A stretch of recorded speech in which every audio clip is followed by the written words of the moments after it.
Eu quero convidar você a abrir a sua Bíblia. É um texto que eu creio que você já leu ou já ouviu. Miqueias capítulo 6, versículo 8. Eu vou ler em duas versões, a Nova Almeida Atualizada e na Almeida Revista e Atualizada. Ele já mostrou a você o que é bom e o que o Senhor pede de você, que pratique a justiça, ame a misericórdia e ande humildemente com o seu Deus. Na outra versão, ele te declarou, homem, o que é bom e o que é que o Senhor pede de ti, que pratiques a justiça, ames a misericórdia e andes humildemente com o seu Deus.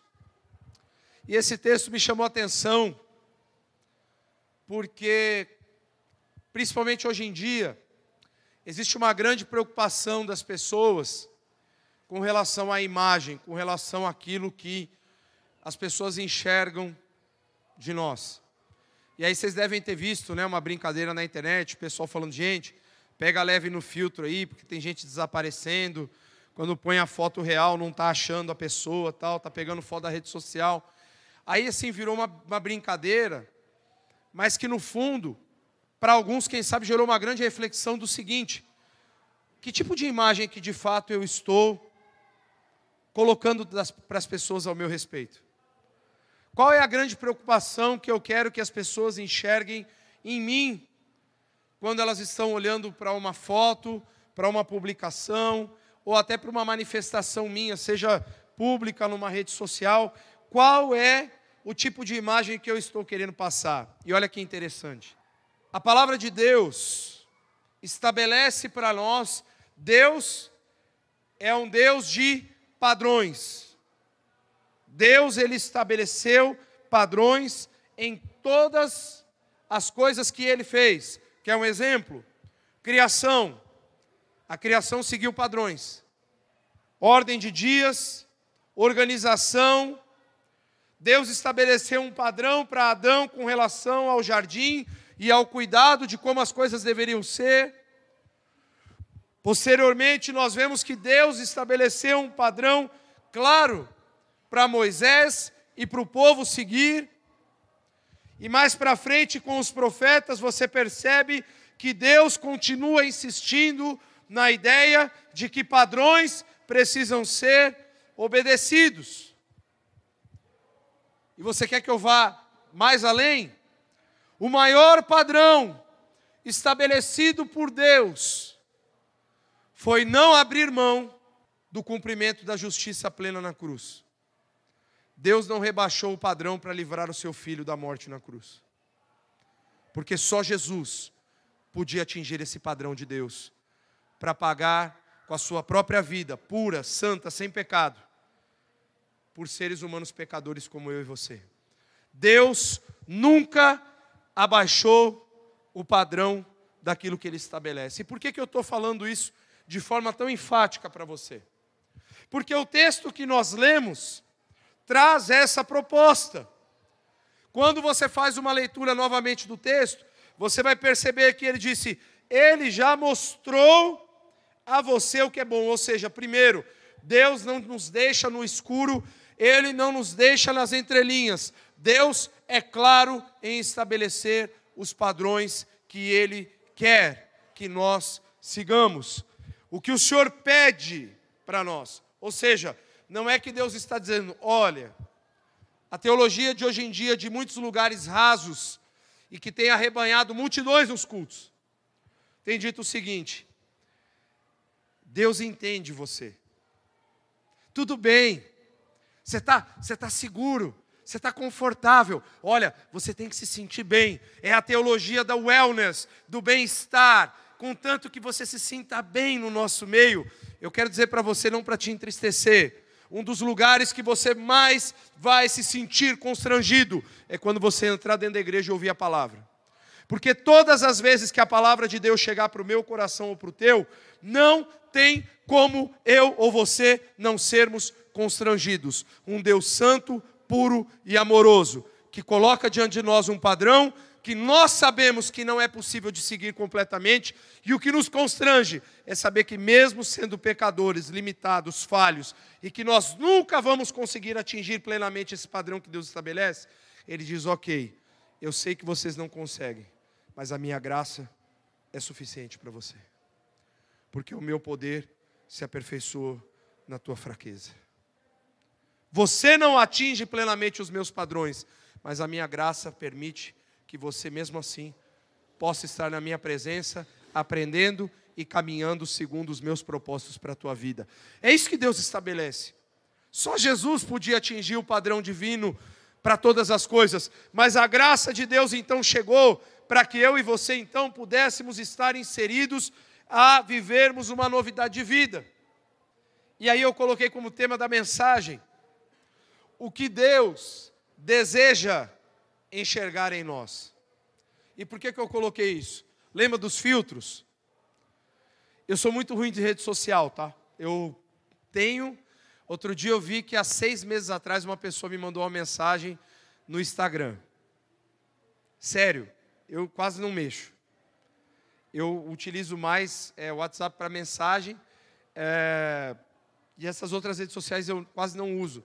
E aí eu me dei conta esses dias, a minha filha me chamou a atenção, pai, você viu que você recebe um monte de mensagem e você não responde? Eu falo, mas aonde chega para mim que eu recebi a mensagem? Não, é que você tem que entrar para ver. Eu falei, então piorou, porque eu quase não entro. E aí eu pedi até desculpa para a pessoa, eu falei, olha, não é mentira, mas faz meses que eu não entrava para ver isso aqui. Aí alguém vai dizer assim, mas todo mundo olha hoje. E aí é que eu quero provocar você para uma reflexão. Eu concordo. Todo mundo passa, todo mundo não, eu seria muito injusto, quem sabe, 95% da população passa hoje mais de 4 horas por dia nas redes sociais. E aí eu pergunto para você, quando a gente fala de filtro, o que você está vendo e o que você está expondo?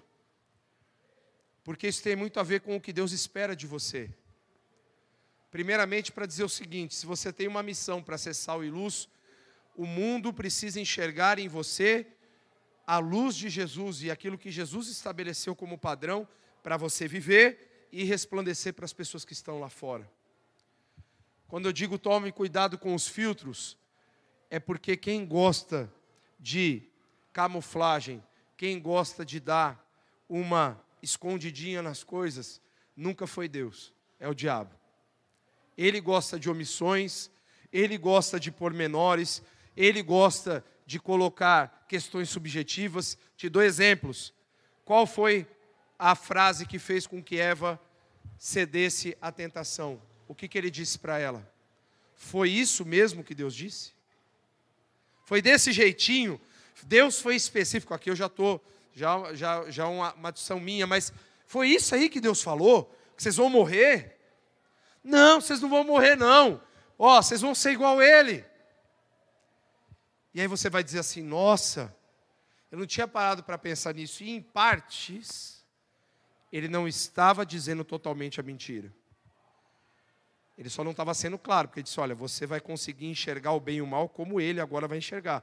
Antes vocês não entendiam que era mal. Agora isso vai ficar claro para vocês. Mas ele não disse, olha, está vendo, vai acontecer isso com vocês, mas vocês vão pecar. Deus vai expulsar vocês do jardim. Vocês vão sofrer as consequências das... O diabo não mostra no seu cardápio para nós quais são as consequências dos atos que nós cometemos quando ele traz para nós a proposta da tentação. Ele não faz isso. Só que o que ele disse para a mulher? Foi isso mesmo que Deus falou para você? Você tem certeza? É isso.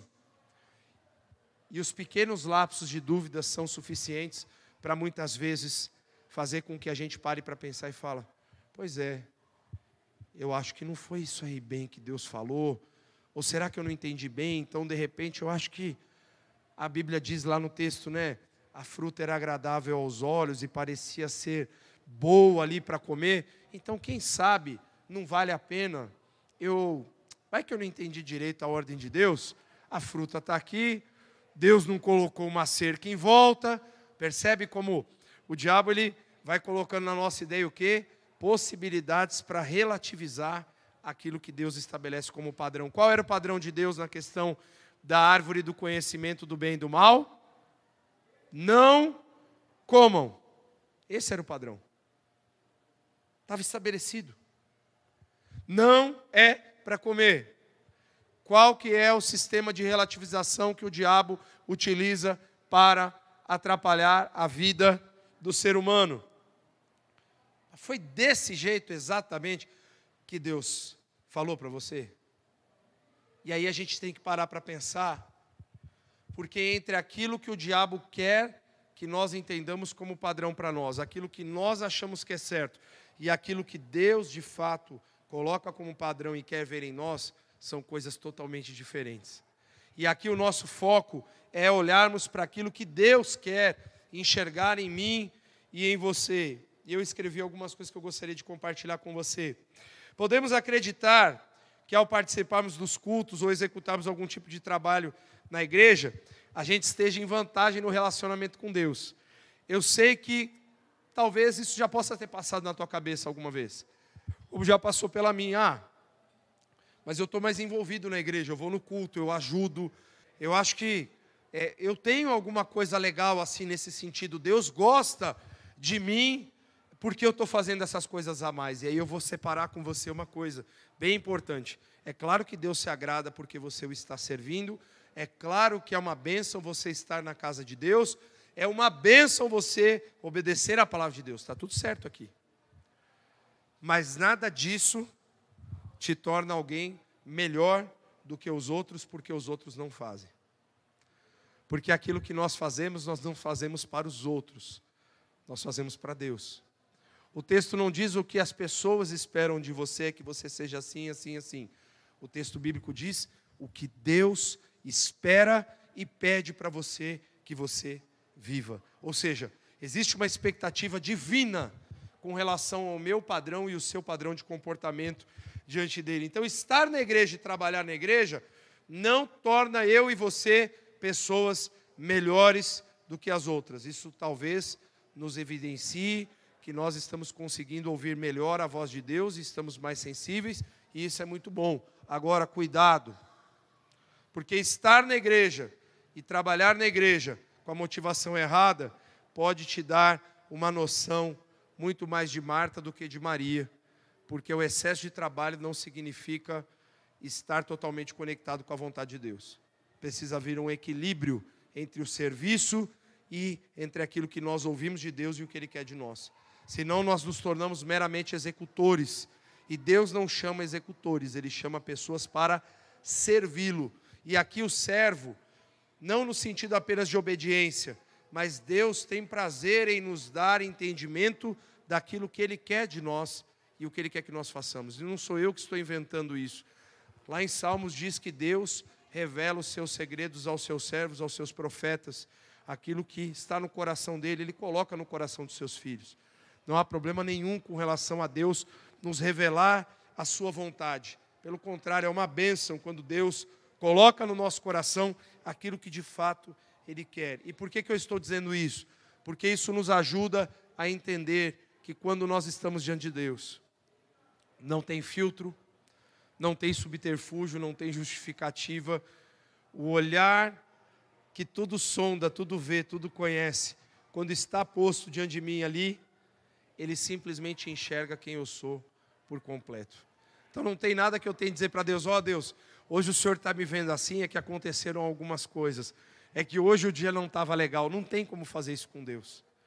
Porque quando nós estamos diante de Deus, simplesmente Ele nos enxerga como nós somos. E o que nos define na nossa relação com Deus é exatamente aquilo que está dentro do nosso coração quando nós nos dispomos a servi-lo. Porque quando o meu coração em Deus está motivado a servi-lo com integridade, com alegria, com obediência, nós temos uma condição excepcional de vivermos uma vida abundante. Só que aí o que acontece? Esse é um ponto que me chama a atenção. O padrão que Deus estabelece, ele não pode ser rebaixado. E o que muitas coisas têm acontecido hoje em muitos lugares, muitos contextos. Quando se relativiza a palavra de Deus, o padrão está sendo rebaixado. Olha, a Bíblia diz isso, mas tudo bem se for desse jeito. Não, não está tudo bem. Porque se a Bíblia diz algo de um jeito, não tem como desdizer agora o que a Bíblia está falando. Não dá para eu falar, não, olha, vamos dar uma contextualizada na palavra de Deus. A Bíblia precisa ser atualizada, porque mudou, os tempos mudaram. As pessoas precisam enxergar que o mundo mudou. E a gente escuta que o mundo mudou desde que Caim matou Abel. O mundo virou de ponta cabeça mesmo.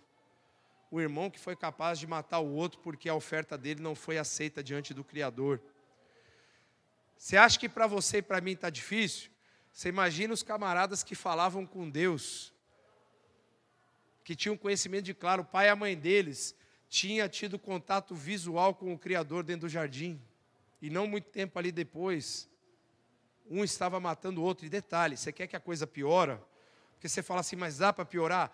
Dá, porque Deus chegou ainda em Caim, antes dele matar o irmão dele, e falou, viu, onde é que está o teu irmão? Eu sou babá dele? Isso é problema meu? Caim, o mal está diante de você, mas você pode vencê-lo. Deus dando oportunidade, porque Ele não pode rebaixar o padrão dele. O que Caim fez? Foi lá e matou seu irmão.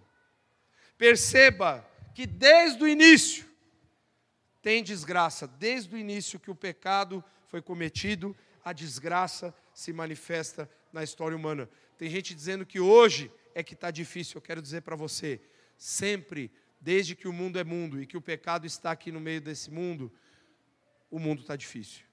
E vai continuar difícil? Ah, não, pastor, mas agora está pior. Eu vou dizer para você, na verdade, o seguinte, uma constatação, 20 anos como pastor, dá para ter alguma dimensão disso. A gente percebe uma geração de crentes diferentes, e isso é preocupante. Sim, isso é verdade. Mas nada mais é isso. O pessoal pensa assim, não, porque isso é o fim dos tempos. Eu quero dizer para você uma coisa. Eu estive em Cuba por 5 anos, quase seguidos.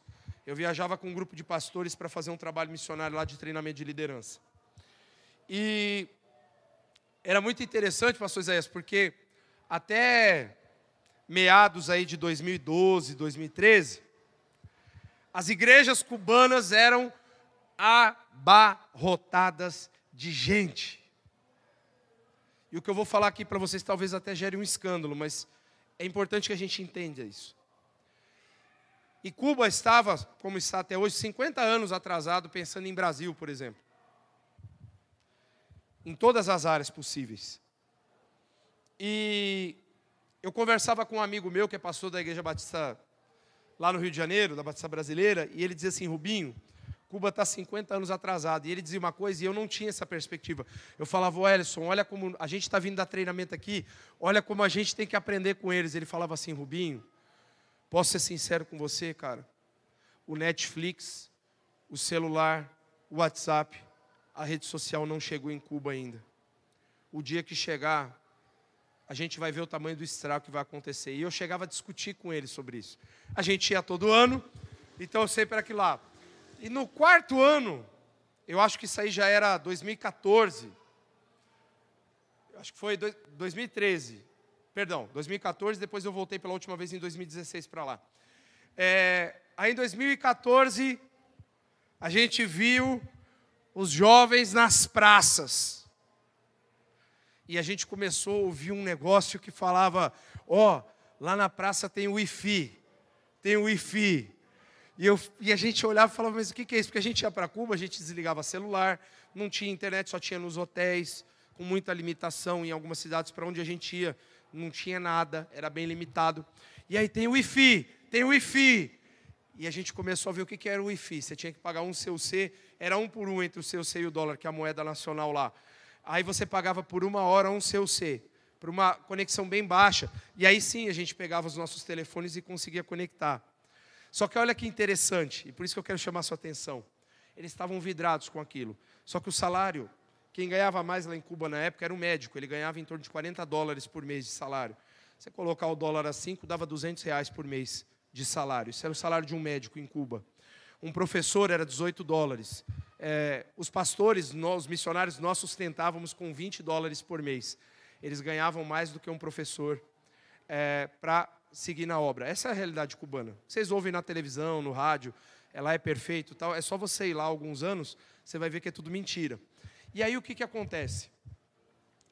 Começou o Wi-Fi e eu ficava abismado porque é o seguinte: os caras trabalhavam o mês inteiro para ganhar $18, $20, só que a molecada estava se matando para ficar 1 hora na rede social, porque eles estavam começando a descobrir. Detalhe, a rede social lá era controlada pelo governo. Então, eles só conseguiam acessar o Google de Cuba. Eles não tinham acesso ao que o mundo dizia. Nós, com os nossos aparelhos, a gente, por VPN, conseguia ver outras coisas. Mas lá eles só tinham acesso limitado. E eles estavam vidrados. E aí é onde eu quero chegar. Sabe o que aconteceu de 2014 para frente? A gente começou a ver igrejas um pouco mais vazias nos cultos.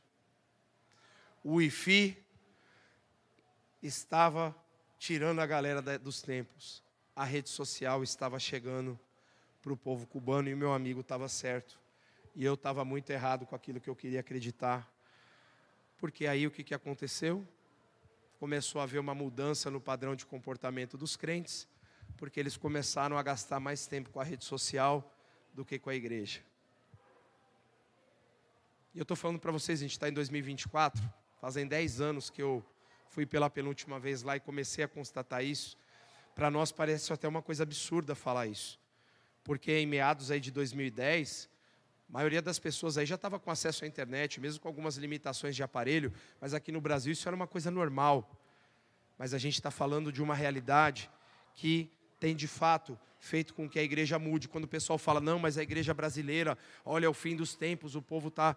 Nós nada mais estamos vivendo do que a Europa já viveu há muitas décadas atrás. E vou dar aqui uma profecia, pastor Isaías. E essa eu acho que eu não estou muito errado, porque eu viajei algumas vezes para os Estados Unidos lá para ir para alguns congressos e para pregar, e o que a gente via acontecendo, os movimentos das megas igrejas lá, arrastando as pessoas das igrejas menores para grandes templos e ajuntamentos, as mega igrejas estão começando a diminuir e está havendo aos poucos um movimento de retorno dessas pessoas a comunidades menores, porque elas começaram a sentir um grande vazio. E aí eu digo para você, esse arrastão que está acontecendo nas cidades, com igrejas com propostas totalmente americanizadas, porque tudo que a gente vê aqui, eu vi há 15 anos atrás nos Estados Unidos acontecendo do mesmíssimo jeito. Do mesmíssimo jeito. E vai haver depois um retorno dessas pessoas. Por quê?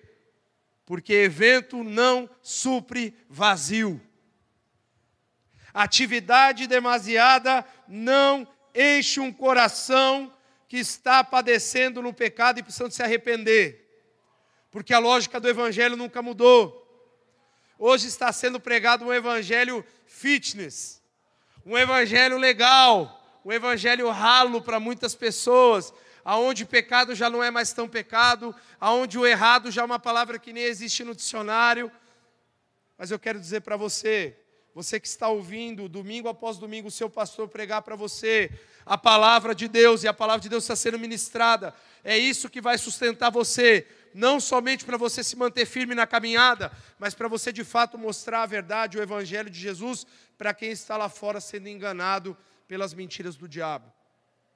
Então é importante que a gente entenda isso. E por que eu gastei um pouco do meu tempo aqui para falar isso para você? Porque como hoje existe uma preocupação muito grande com imagem, as pessoas estão preocupadas porque está na moda ir numa igreja, está na moda postar na rede social que você está indo num culto. Eu quero ir mais além, porque o pessoal de RH de empresa pesquisa, porque se você tem uma religião, isso é mais bem visto até no critério, muitas vezes, para te contratar. Então as pessoas, não todas, mas muitas vezes estão postando que estão indo numa comunidade de fé, que estão realizando uma obra social, que estão ajudando alguém, que isso é para contar mais ponto no currículo para ser melhor avaliado. Eu não estou dizendo que todo mundo faz isso. Mas tem muitas pessoas que estão mais preocupadas com isso do que com qualquer outra coisa. Imagem, aparência. E não é disso que a palavra de Deus trata, porque Deus está estabelecendo um padrão que não tem a ver com relação à opinião das pessoas ao nosso respeito. Tem a ver com aquilo que Deus estabelece como correto, para que nós, vivendo dessa maneira, nós possamos ter uma vida extraordinária nessa terra, levando Jesus para as pessoas que ainda não o conhecem. E, em primeiro lugar, são só 18 elementos aqui que eu quero tratar. Não, pastor, é brincadeira, são só 3. Em primeiro lugar, o que Deus espera enxergar em mim e em você? Alegria no serviço, na obediência a Deus. Eu vou falar uma coisa para vocês aqui que talvez os assuste. Você sabia que tem um monte de gente que obedece a Deus, e Deus se agrada, e mesmo que você não estava querendo fazer aquilo, mas você foi lá e fez? Aí você vai falar assim, não entendi nada. Vou te dar um exemplo. Lembra quando Jesus estava falando sobre o padrão do serviço? Ele disse assim, quem que é a pessoa que agrada? É aquele que diz, Senhor, eu vou e não vai? Ou aquele que diz, eu não vou, mas no final das contas foi, emburrado, mas foi. E quem que saiu justificado, segundo Jesus? O emburrado. Porque o padrão humano de obediência, nós somos normalmente, 99% das vezes, os emburrados. E tem uma razão de ser para isso. Porque nossa natureza é pecaminosa. Porque a gente não nasceu perfeito. O pecado já gerou uma transformação negativa em nós. Nós nunca estamos voltados para fazer aquilo que é certo. Nosso coração normalmente está sempre voltado para fazer o que é errado. O que traz satisfação pessoal. Isso vai me agradar. Isso é bom. Para mim. Mas no final das contas, quantos de nós já não viveu essa experiência? De Deus te dar uma palavra de orientação, de Deus dizer para você, faz isso. E aí você vai lá e faz o quê? Aquilo. Você não fez isso. Profeta Jonas, Deus falou para Jonas o quê? Vai lá para Tarsis, né? Desobedeça, não esquenta não, deixa aquele povo lá em Nínive perecer. Tá tudo bem, eu te entendo, Jonas. Eu entendo essa mágoa que você tem no seu coração. Eu sei que os ninivitas, eles maltrataram muito o seu povo, e agora você tem essa mágoa, você não quer que eles sejam salvos. Gente, aqui é uma licença poética minha, tá? Mas na verdade foi isso que Jonas sentiu. Jonas tinha ódio daquele povo. E aí Deus falou o que para ele? Vai para Nínive. Jonas fez o que? Eu vou para Tarsis. E quem de nós aqui é muito melhor que Jonas? Na maior parte do tempo. A gente faz isso direto, irmãos. Deus manda a gente para uma direção e quando a gente se dá conta, a gente está indo para o outro lado. Mas que bom que existem mares, grandes peixes, e a graça do nosso Deus para recalcular a nossa rota de desobediência e dizer, vai para Nínive. E aí você vai dizer, mas Jonas foi lá e pregou, e todo mundo ficou feliz, se arrependeu. Todo mundo não. Ele ficou triste demais, porque ele sabia, ele falou, eu sabia que quando eu viesse aqui e falasse, o povo ia se arrepender, o Senhor ia perdoar. Gente, isso aí está tudo escrito na Bíblia. E quantas vezes a gente não quer ver a pessoa morrer ao invés dela se converter? Somente essa polarização política. Agora o que mais tem gente é virando crente, né, nessa época. Eu acho maravilhoso. Só que eles não vão na minha igreja, pastor. Eles não vão. Porque eu acredito que pessoa cometa, ela não deve ser muito valorizada. Cometa aparece só uma vez a cada um período. Então, esse tipo de gente não serve. Você tem que valorizar os irmãos que estão todo dia na igreja. Que estão servindo todo dia. Aí o pessoal me procura, às vezes, pastor, e aí, fulano de tal. Deus abençoe ele, se for da vontade de Deus, que ele fique lá, Deus vai colocá-lo, mas que depender de mim, eu só vi ele aqui há 4 anos atrás e só estou vendo de novo agora. Não vejo muita relevância para a nossa comunidade. Porque às vezes a gente está querendo, na verdade, como Jonas, não, Ah, ó, fulano é ruim, o outro é bom. Meu irmão, eu vou dizer para você quem que é bom. E quem disse isso foi Jesus. Ele disse, só tem um que é bom, que é Deus. Fulano do lado direito não é bom, o da esquerda não é bom, o do meio não é bom, nenhum de nós aqui é bom, todo mundo é ruim demais. E qualquer coisa boa que a gente faça tem a ver com a graça de Deus, não tem a ver com a nossa própria capacidade. Ah, mas tem fulano que está fazendo um trabalho significativo, bom, relevante na sociedade. E se ele está fazendo é por conta da graça de Deus, não é por mérito dele. E eu e você a mesma coisa. Nós não somos bons. E sabe o que Deus quer enxergar em nós? A nossa capacidade de entender que sem Ele nós não éramos capazes de fazer absolutamente nada na nossa vida. É isso que Deus quer ver muitas vezes. Deus quer ver uma alegria conceitual, não circunstancial. Você sabe que tem uma diferença entre o cristão viver a alegria conceitual e circunstancial. O exemplo de alegria circunstancial. Fui promovido no trabalho. Alegria circunstancial. Por quê? Porque aí no mês seguinte a empresa te manda embora. Você vai continuar com a mesma alegria da promoção? É circunstancial então. Do jeito que vem, vai embora. Alegria conceitual. Murilo, ministro de louvor da nossa igreja.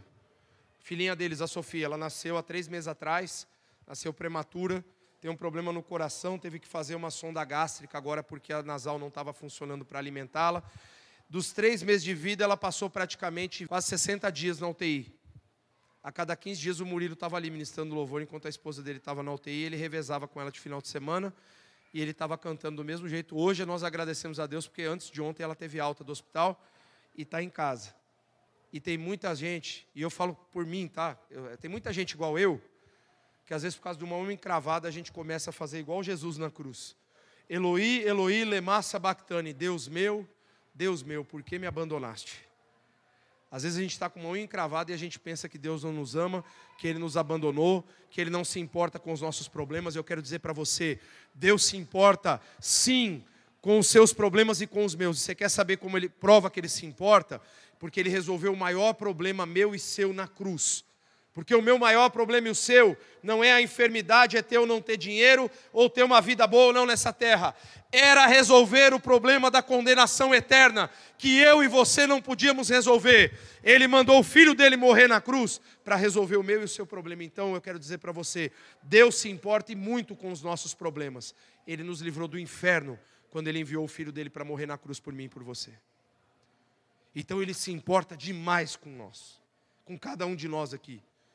Ele nos amou de tal maneira que enviou o seu Filho unigênito para morrer na cruz, para que todo aquele que nele crer não pereça, mas tenha a vida eterna. Deus se importa conosco. Ele nos livrou da escravidão do pecado, da condenação eterna e nos deu a inscrição do nosso nome no livro da vida e prometeu estar conosco todos os dias nessa terra, até o fim, e quando nós abrirmos os nossos olhos na eternidade, nós o veremos face a face. Então, Ele se importa sim, e muito conosco. Mas as preocupações dEle são maiores do que às vezes um problema circunstancial que a gente vai enfrentar na vida. Ah, mas por que o fulano prospera e eu não? Por que o cara lá que faz tudo errado, a vida dele é boa e a minha não é? Eu quero dizer para você uma coisa. Esse dilema que você tem no teu coração, os salmistas, os filhos de Asaf já tinham lá no passado. E eles escreveram, Senhor, por que o ímpio prospera? Por que aquele que não te serve faz as coisas bem? Mas aí o final de tudo é que sempre mais importa nos salmos do que o começo deles muitas vezes. Porque ele diz assim, mas aqueles que confiam no Senhor, eles vão permanecer para sempre. É o Senhor quem nos propõe a morada eterna. Se você olhar o Salmo 91, um dos salmos mais lindos, e eu gosto não do começo, eu gosto do fim. Porque Ele me ama, eu o ajudarei. Eu o cuidarei porque Ele conhece o meu nome. Na sua angústia Ele clamou a mim. Perceba que o fim do Salmo, ele diz muito mais acerca do cuidado do Todo-Poderoso do que simplesmente o que diz no começo. Aquele que abriga no abrigo do Altíssimo e descansa à sombra do Todo-Poderoso. É importante isso.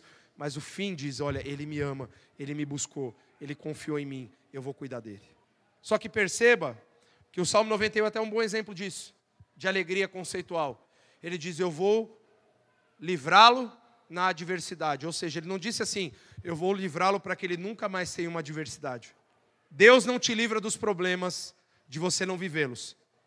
Ele te ajuda quando você tiver que enfrentá-los. Existe uma grande diferença. Uma vez uma irmã falou assim para mim, pastor, mas por que a pessoa vai na igreja, faz tudo para Deus e passam por um problema? E eu disse para ela, porque Deus não tem filhos prediletos. Deus só tem filhos. E Ele trata com o mesmo amor, inclusive aquele que nem o teme lá fora. Porque Ele quer resgatar aquela pessoa e quer mudar a história daquela pessoa. Às vezes a gente pensa que é privilegiado por estar na igreja. Na verdade, o privilégio no sentido de gratidão e daquilo que Deus fez por nós, sim. Mas não de nos tornarmos melhores do que uma pessoa que está perdida lá fora. Porque aquela pessoa lá fora é alvo do amor de Deus da mesma intensidade que um dia esse amor nos alcançou. Ou você não se lembra do dia que Jesus alcançou a tua vida? Eu era perdido, pecador, longe de Jesus, há 24 anos atrás. Eu não sei quando foi o dia que você entregou a tua vida a Cristo. O meu foi dia 13 de fevereiro de 2000, que eu entreguei minha vida para Jesus. Só que 18 anos da minha vida antes, eu vivi totalmente diferente daquilo que eu aprendi a conhecer de Jesus na minha vida. Então perceba que eu era um ímpio, e Deus me amou a ponto de usar uma pessoa para levar o Evangelho para mim, para que eu pudesse conhecê-lo. Então, nós temos o privilégio de servir ao Senhor, mas isso não nos dá o direito de pensar que nós somos melhores. Essa alegria conceitual de obediência, como eu disse antes, não é que você obedece com aquela alegria e fala, ah, Senhor, eu me alegro em te obedecer todo dia, é fácil para mim te obedecer, é tranquilo, eu nunca tenho problema com isso, porque é tão natural ceder à direção do teu Espírito. Eu gostaria que essa fosse a minha realidade e a sua, mas eu sei que não é verdade. Normalmente, como diz a Bíblia, a gente está lá, a nossa carne militando contra o Espírito, todo santo dia. A gente querendo fazer o que é errado e Deus, pela graça dele, dizendo, ó, você está por aqui, mas ó, o caminho certo é esse aqui. Vai nessa direção, obedece. E a gente, como eu disse lá, vai igual aqueles filhos emburrados. Quem aqui tem filho adolescente ou jovem sabe o que eu estou dizendo. Você sabe quando o jovem, tem os jovens aqui, e vocês vão entender isso quando vocês casarem, e principalmente não só casarem, quando vocês tiverem filhos. Aí vocês vão entender bem o que eu estou dizendo agora. Filho adolescente, olha lá, assim, a mãe fala principalmente, ó, vai lá, tem que ajudar a arrumar a casa, tem que fazer isso aqui, vai limpar o banheiro, vai ajudar a fazer comida, vai não sei o quê. E o que os filhos fazem? A geração atual é assim, tá, Isaías? Aqui em Posse o pessoal é mais raiz, é mais firmeza. Lá em Paulínia, lá o pessoal está bem no telão. Você fala mais firme um pouco, tipo, não é que você está batendo com uma vara. Eu apanhava quando era pequeno, agora não tem mais essas coisas, né? Mas agora é assim, ó. Você tem que falar assim, olha, você está seguro, está tudo bem. Sabe aquele copo ali? Tem como você pegar uma esponjinha, passar, lavar. Aí a pessoa fala assim, ai, tá, eu vou pensar, faz sentido para mim. Essa palavra faz sentido, eu fico doido da vida. É a palavra da moda, né? Faz sentido, faz todo sentido para mim isso. Aí eu vou lá e lavo, tal, lavada miguezinha, assim, lava um copo e aí posta já na rede social. Olha, eu estou me sentindo como Mandela hoje, assim, por toda a mudança social que eu estou promovendo na sociedade. Se você falar, ai de você, pai, se você falar assim, vai lavar aquela louça, pronto. As crianças lá, os jovens em Paulínia começam a chorar. Ele está sendo muito duro. A minha vida acabou. Aí quando você vai aprender que o pai e a mãe não estão sendo duro coisa nenhuma, ele só está te dando umas doses homeopáticas de realidade para você crescer e virar gente, porque o dia que você tiver boleto para pagar, família para cuidar e filho para criar, você vai ver que todas essas frescuradas, às vezes, que todo mundo faz hoje em dia, é bobeira. Porque a gente tem que ser forjado dia após dia para aprender o que é a verdadeira obediência ao Senhor. Porque a gente sabe que nem todo dia vai ser alegria. Vai ter muito dia de tristeza que a gente vai ter que chorar e continuar firme. Eu não estava, Isaías, eu estava em Blumenau quando aconteceu. Mas acompanhei a maior parte, uma irmã de 42 anos. Deixou um filho de 10, fez 11 agora, e um de 3 anos.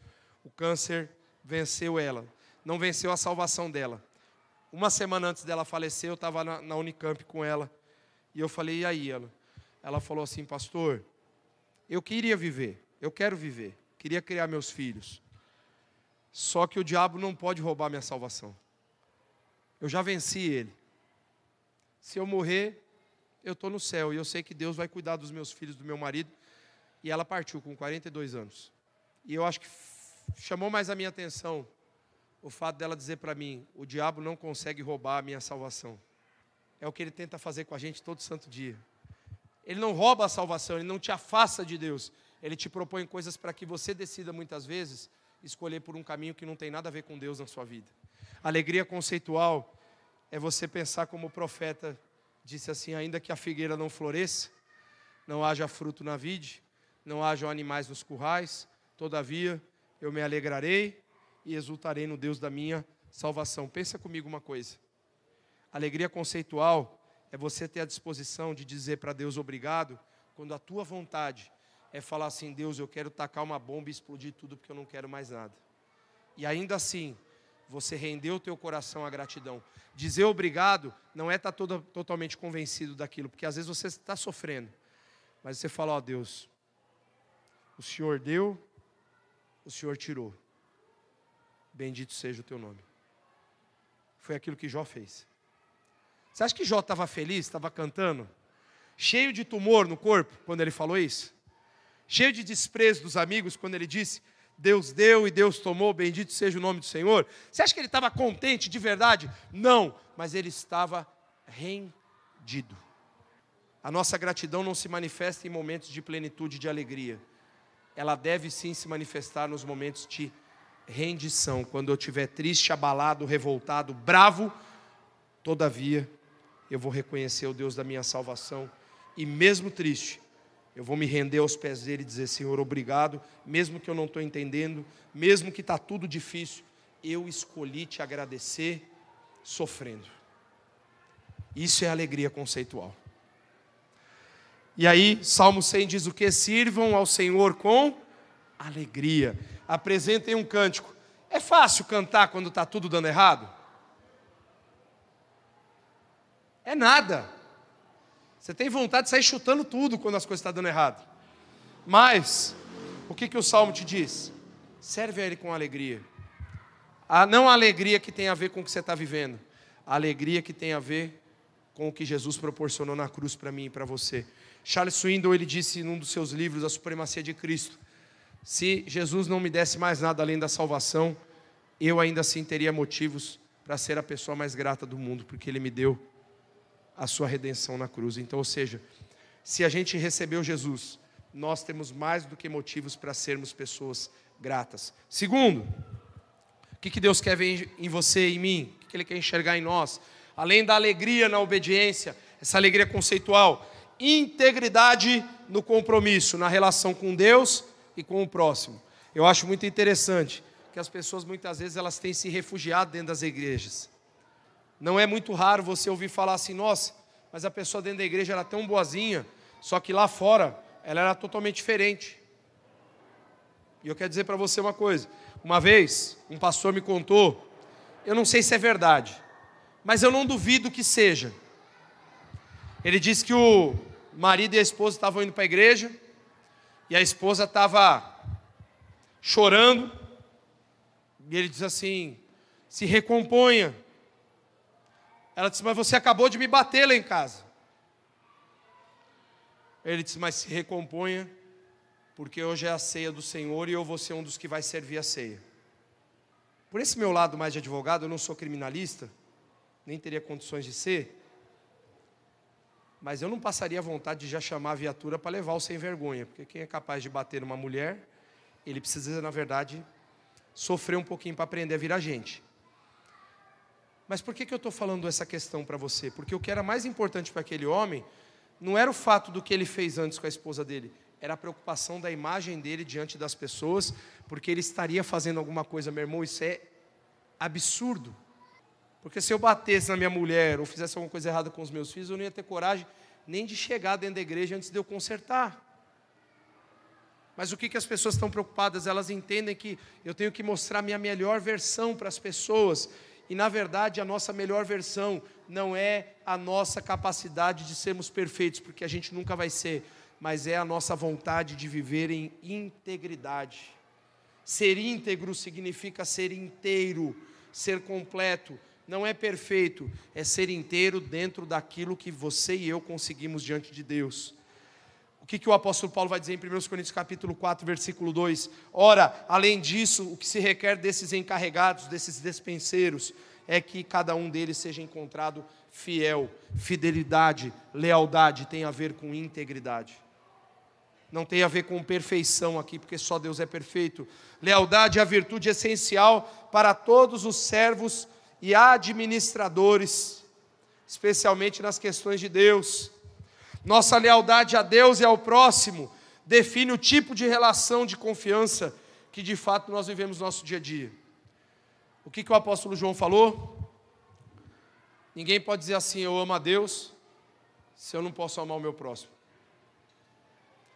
E aí, gente, eu sempre digo, se uma coisa pode se tornar mais difícil, quem sempre foi especialista em fazer isso foi Jesus. Vou te dar esse exemplo. Servir a Deus nunca foi um processo fácil. Na época de Moisés, os mandamentos já eram bem complicados. Aí Jesus deu uma dificultada no processo. O que ele fez? Não, eu resumo agora todos os mandamentos em 2. Aí pensará, agora beleza, de 10 para 2 ficou fácil. Sim, ame ao Senhor o teu Deus com todo o teu coração, com toda a tua alma, toda a tua força, todo o teu entendimento, e ao teu próximo como a você mesmo. Alguém vai dizer, nossa, ficou difícil. Aí no Evangelho de João, numa das falas de Jesus, ele piorou um pouco mais a situação para nós. Mas não impossibilitou, ele só dificultou. Ele diz, vocês devem amar a Deus acima de todas as forças, e ao seu próximo, como eu vos amei. Eu estou para te falar que enquanto estava naquele, ama o teu próximo como a você mesmo, se você pega um cara muito narcisista, por mais que o narcisista ele nunca vai conseguir amar o outro, né? O mundo gira em torno dele, mas aí de repente ele pega aquele texto e fala, bom, se é para amar como eu, então tá bom, porque aí eu vou fazer o meu melhor possível, porque eu me amo demais. Agora Jesus falou assim, não, a questão não é o que você sente por você mesmo e você transcender para o outro, é você ser capaz de transcender as suas próprias limitações de amar e decidir amar incondicionalmente uma pessoa que nunca vai merecer o teu amor. A pessoa digna do seu ódio precisa ser alvo do seu amor agora. Porque quando Jesus diz que você tem que amar o próximo como Ele te amou, não tem mais jeito. A pior pessoa do mundo precisa se tornar o alvo agora do teu amor. Isso é integridade. Porque não é fácil ser assim, mas é possível. A nossa lealdade a Deus e ao próximo vai definir o tipo de relação de confiança que de fato nós vamos viver todo dia. Ah, pastor, mas não é fácil. Tem situações lá que eu não consigo perdoar, eu não consigo superar, a pessoa me fez muito mal. E eu aprendi uma frase, talvez você possa estar passando por um processo assim, com dificuldade de perdoar, e eu quero dizer para você uma coisa.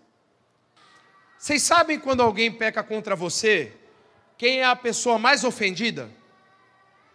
Quem é a pessoa mais ofendida quando o pastor Isaías faz o mal contra mim? Quem é o mais ofendido? Quem diz para mim? Deus, exatamente. A gente fica ofendido também, mas a pessoa mais ofendida no processo é Deus. Sabe por quê? Porque Ele comprou a minha vida e a sua vida. Então, quando alguém pratica o mal contra mim e contra você,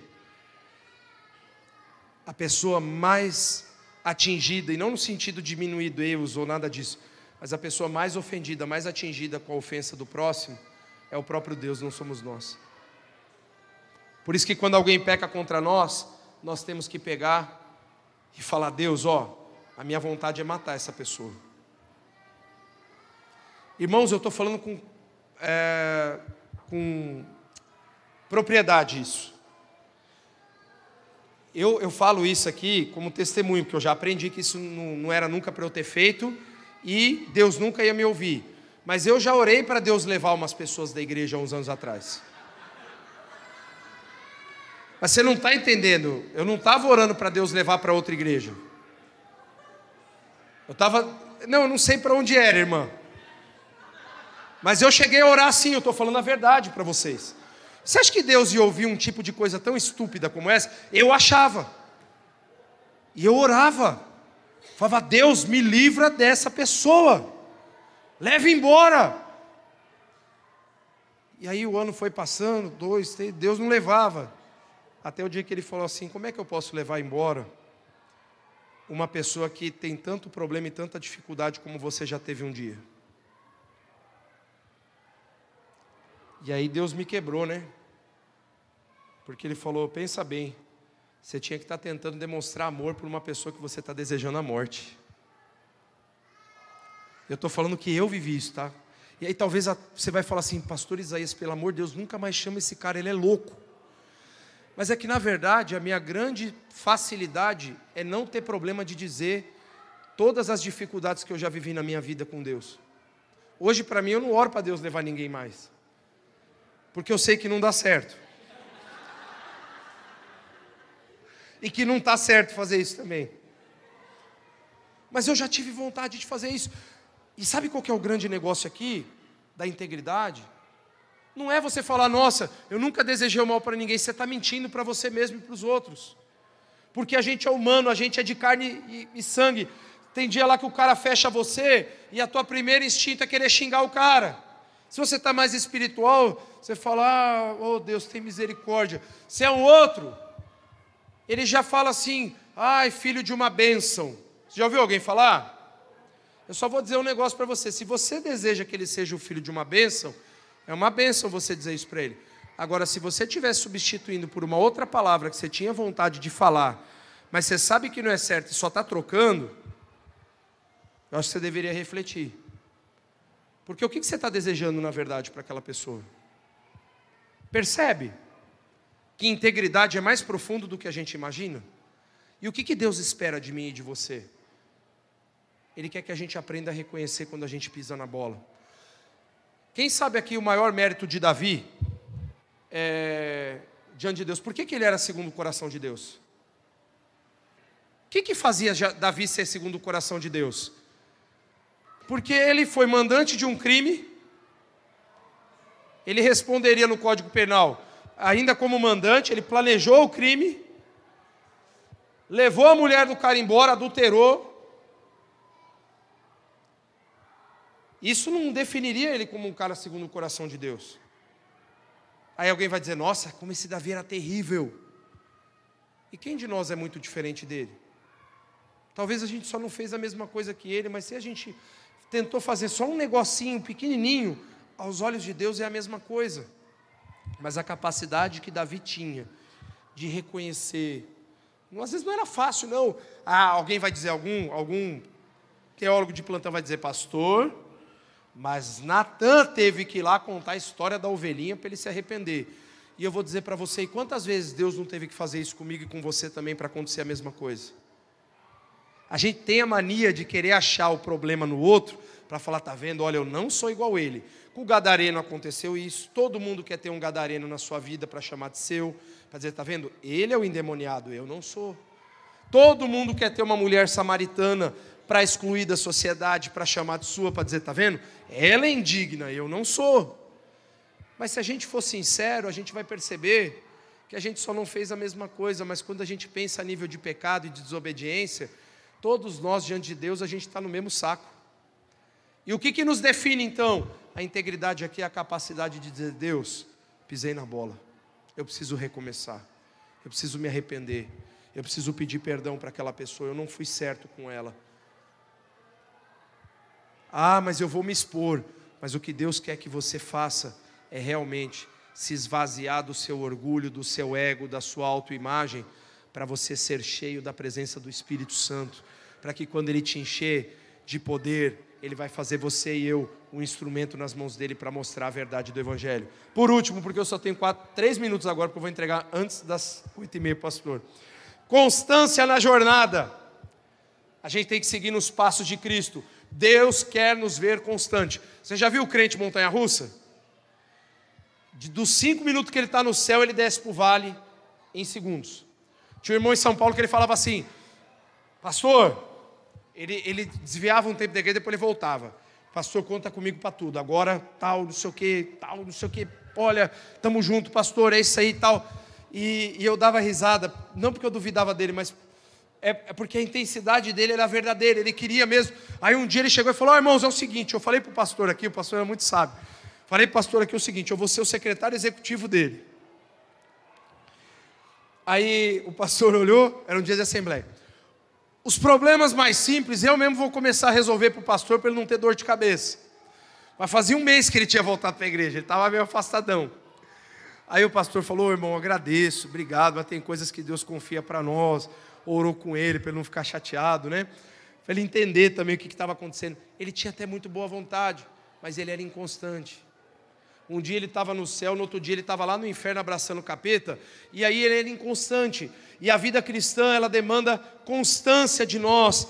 Paulo diz lá em 1 Coríntios capítulo 15, versículo 58, portanto, meus amados irmãos, sejam firmes, inabaláveis e sempre abundantes na obra do Senhor, sabendo que no Senhor o vosso trabalho nunca é vão. Perceba, constância significa expectativa de um resultado firme.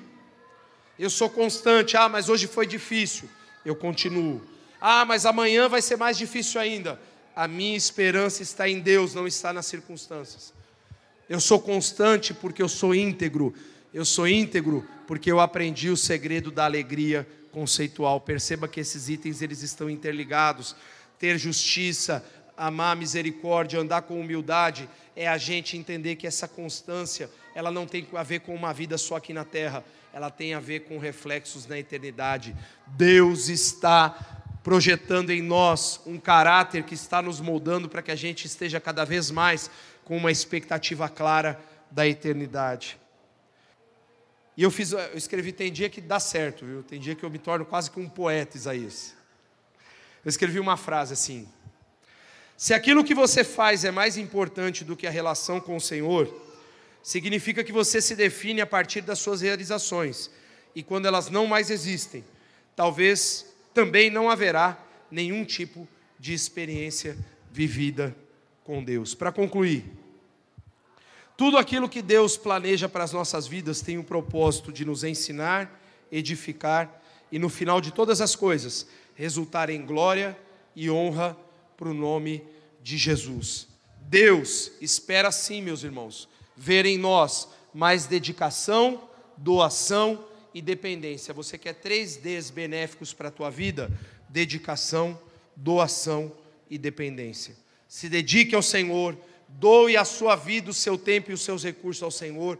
Dependa de Deus em cada um dos teus passos. Quando a gente vive dessa forma, eu concluo com uma pergunta para você refletir. E aí, você e Deus precisam talvez ter uma conversa. O que Deus espera ver? A gente talvez falou um pouquinho aqui essa noite. Mas a grande pergunta é: o que Deus está enxergando hoje no meu e no teu coração? Se Ele parasse agora na tua frente ali e falasse: eu vou examinar 100% do teu coração. O que Deus veria hoje no teu coração e no meu? Porque isso não tem a ver com você ser melhor do que alguém. Isso tem a ver com aquilo que Deus quer fazer na nossa vida. E eu quero te dizer, se o que Ele está vendo hoje em você não está legal, não se desanime, não se desespere, não chute tudo para o alto. Se renda a Ele e diga: Senhor, me ajuda a melhorar, me ajuda a ser um crente melhor amanhã, me ajuda, Senhor, a agradar o Teu coração nessa semana, me ajuda, Senhor, a ser uma testemunha do Teu amor para as pessoas que precisam Te conhecer. O que Deus está vendo no teu coração agora?